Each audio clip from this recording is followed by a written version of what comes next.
আছি উলুবেড়িয়া চণ্ডীপুর এলাকায়, যেখানে প্রতিনিয়ত এলাকার মানুষজন থেকে আরম্ভ করে স্কুলে ছাত্রছাত্রী এবং যারা হচ্ছে রুগী, যারা হসপিটালে আসেন, তাদের জন্য কিন্তু খুব সমস্যার মুখে পড়তে হয়েছিল একটি ব্রিজের জন্য।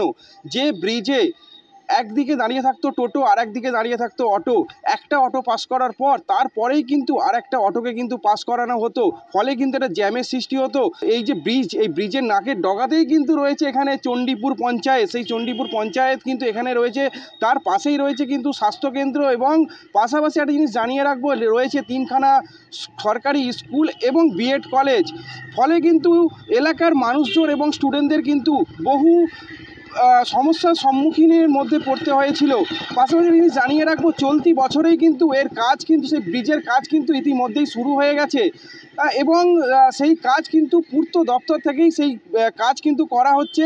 তবে কতদিন এই কাজ শেষ হয় সেটাই কিন্তু দেখার বিষয়, এবং আগ্রহ করে আছেন এলাকার লোকেরা। প্রচণ্ড সমস্যা হতো গাড়ি চালাতে বা লোকজনের যাওয়া আসা করতে। রোডে জাম হয়ে যেত, জাম ছাড়াতে আধা ঘন্টা 15-20 মিনিট টাইম হতো। 15-20 মিনিট আমরা দাঁড়িয়ে থাকতুম, প্যাসেঞ্জারের লোকজনদেরও যাওয়া আসা অসুবিধা হতো। চণ্ডীপুর গ্রাম পঞ্চায়েতের সামনে এই ব্রিজটা যদি হয়, তাহলে এখানকার মানুষ বাগনান দিয়ে শ্যামপুর যেতে হবে না, গাদিয়াড়া যেতে হবে না। তাহলে এখানকার মানুষ এটা দিয়ে গিয়ে সোজা নদীর মাছ ধরে আপনার গড়চমুখ চলে গিয়ে শ্যামপুর, ওই গাদিয়াড়া বলুন, গড়চমুখ বলুন, সব জায়গায় চলে যাবে। এই ব্রিজটা স্যাংশন করেছেন পূর্ত দপ্তরের পক্ষ থেকে, এবং দ্রুত গতিতে এই কাজটা চলছে। হলে পরে মানুষ প্রচুর সুবিধার্থী হবে, এটা আশা করা যায়। এত বড় চওড়া পোল হচ্ছে মানে কত সুবিধা, আমাদের পাবলিকের সুবিধা হলো, প্রচুর অসুবিধা হতো।